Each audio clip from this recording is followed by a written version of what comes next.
দর্শক এই বিষয়ে আরও জানাতে ঢাকা মেডিকেলের জরুরি বিভাগের সামনে রয়েছেন সহকর্মী সুমন তানভীর, যুক্ত হচ্ছে তার সাথে। তানভীর, ক্যাম্পাসের পরিস্থিতি এখন কেমন দেখছেন এবং সংঘর্ষে এখন পর্যন্ত কতজন আহত হয়েছেন? আর হঠাৎ করে আসলে ছাত্রলীগের সাথে কেন সংঘর্ষ হলো, ছাত্রলীগ এখানে কেন আসলো, তারা এই ব্যাপারে কি বলছে? আপনার শেষ প্রশ্ন দিয়ে শুরু করি, কিন্তু তার আগে একটু দেখাতে চাই বর্তমান পরিস্থিতি, যেহেতু জানতে চাইলেন। বর্তমান পরিস্থিতি এভাবেই চলছে আসলে 4 ঘন্টা। এই যে দেখছেন যে এখন যে ছেলেটিকে আসলে ধরা হয়েছে কিংবা যে ছেলেটির সাথে ব্যবহার করা হচ্ছে, তাকে কিন্তু কোটা বিরোধী আন্দোলনকারী হিসাবে হয়তো সন্দেহ করা হচ্ছে, যার জন্য কিন্তু তার সঙ্গে এইরকম আচরণ করা হচ্ছে। এবং বাইরে যাদের অবস্থান দেখছেন তারা কিন্তু ছাত্রলীগের যারা আছে, ঢাকা বিশ্ববিদ্যালয়ের ছাত্রলীগ তারা, এবং ভেতরে যারা অবস্থান করছেন অর্থাৎ সাদে যারা অবস্থান করছেন এবং এই হলের ভেতরে যারা অবস্থান করছেন, শহীদুল্লাহ হল, সেই শহীদুল্লাহ হলে কিন্তু কোটা বিরোধী যারা আন্দোলনকারীরা আছেন তারা কিন্তু সেখানে অবস্থান করছেন। এবং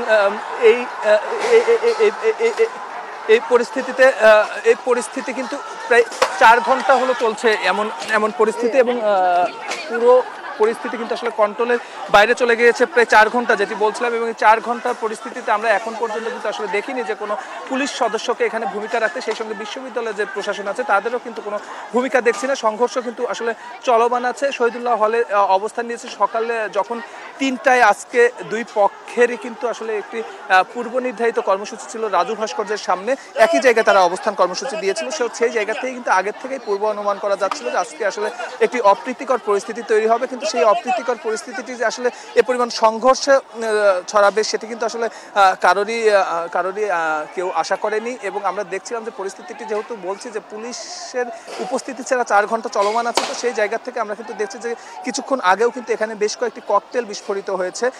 সেই জায়গা থেকে এই যে শহীদুল্লাহ হলটি আমরা দেখছি, যে শহীদুল্লাহ হলে কিন্তু ছাত্রলীগের ছেলেপেলেরা মাঝে মধ্যে কিন্তু আসলে প্রবেশ করার চেষ্টা করছে এবং ফটক ভেঙেও প্রবেশ করার চেষ্টা করেছে একাধিকবার, কিন্তু তারা কিন্তু প্রবেশ করতে পারেনি। তবে এই গন্ডগোলের কিন্তু আসলে এই সংঘর্ষের সূত্রপাত কিন্তু হয়েছে, আমরা সকালে বিকালে যেটি দেখছিলাম যে 3টার কিছুক্ষণ আগে বিজয় 71 হলে ছাত্রলীগের ছেলেপেলে, অর্থাৎ এখন যে অবস্থানটি দেখা যাচ্ছে যে ভেতরে কোটা বিরোধী আন্দোলনকারীরা আসলে অবস্থান করছে, তখন আমরা দেখেছিলাম যে বিজয় 71 হলের ভেতরে কিন্তু আসলে ছাত্রলীগ যারা আছে, ছাত্রলীগের নেতাকর্মীরা আছে, তারা কিন্তু আসলে সেখানে আটকে পড়েছিল। এবং তারপরে আমরা দেখেছিলাম যে আসলে আরও যারা ছাত্রলীগের বিভিন্ন হলের নেতাকর্মী আছে, সেই সঙ্গে আসলে যারা বাইরের নেতাকর্মী, যারা বিভিন্ন কলেজ, অর্থাৎ রাজধানীর বিভিন্ন কলেজ আছে, সেই কলেজের যারা নেতাকর্মীরা আছে তাদেরও অবস্থান, তারা কিন্তু সংগঠিতভাবে আসার পরে কিন্তু পরিস্থিতি একদম নিয়ন্ত্রণের বাইরে চলে যায়। এবং কোটা বিরোধীরা যারা আসলে বিপুল সংখ্যক কোটা বিরোধী আন্দোলনকারীরা তখন ছিলেন, এবং সেই বিপুল সংখ্যক আন্দোলনকারীদের কিন্তু এই সংগঠিতভাবে ছাত্রলীগ কিন্তু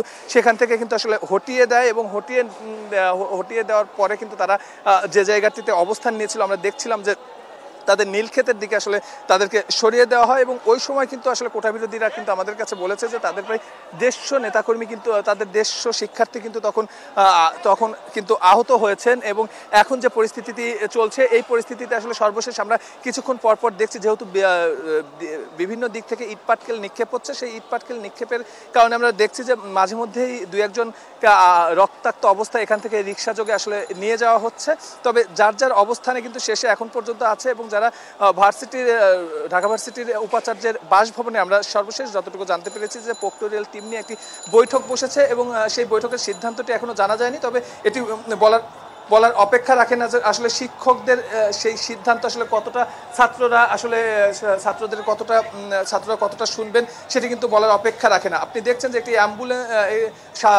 আইনশৃঙ্খলা বাহিনীর সাজোয়া যান কিন্তু ঢুকছে। আমরা এই দীর্ঘ 4 ঘন্টার আসলে গন্ডগোলে এই প্রথম কিন্তু আইনশৃঙ্খলা বাহিনীর উপস্থিতি দেখছি, এবং তারা কিন্তু তাদের উপস্থিতি দেখছি, তারা আসছেন। তবে আমরা এর আগে আইনশৃঙ্খলা বাহিনীর অবস্থান দেখেছিলাম ক্যাম্পাসের বাইরে, অর্থাৎ নীলক্ষেত মোড়ে তাদের অবস্থান দেখেছিলাম। এখন আমরা দেখছি যে শহীদুল্লাহ হলের সামনে কিন্তু তারা তাদের প্রস্তুতি নিয়ে, অর্থাৎ সাজোয়া যান নিয়ে ভিতরে ঢুকছেন। হয়তো আইনশৃঙ্খলা বাহিনী যে কথাটি আসলে বারবারই বলছিলাম আমরা, যে কোনো রকম ভূমিকা তাদের দেখছি না, সেই ভূমিকাটি হয়তো তারা নেবেন। এবং আমরা তখন নিশ্চয়ই তাদের যারা ঊর্ধ্বতনরা এখানে আসবেন তাদেরকে অবশ্যই আমরা প্রশ্ন করব যে কেন এই 4 ঘন্টা কিংবা আরও কতক্ষণ আন্দোলন আসলে চলে, এই এতক্ষণ আন্দোলনটি কেন জিয়ে রাখার আসলে জিয়ে তারা রাখলো, কিংবা তারা আসলে কোনো রকম ভূমিকা রাখার প্রয়োজন বোধ করলো না, সেই প্রশ্নটি নিশ্চয়ই আমরা তাদের করবো। এবং পরবর্তী সংবাদে যুক্ত হয়ে এই সব প্রশ্নের উত্তর নিশ্চয়ই আপনার মাধ্যমে দর্শকদের জানাতে পারবো।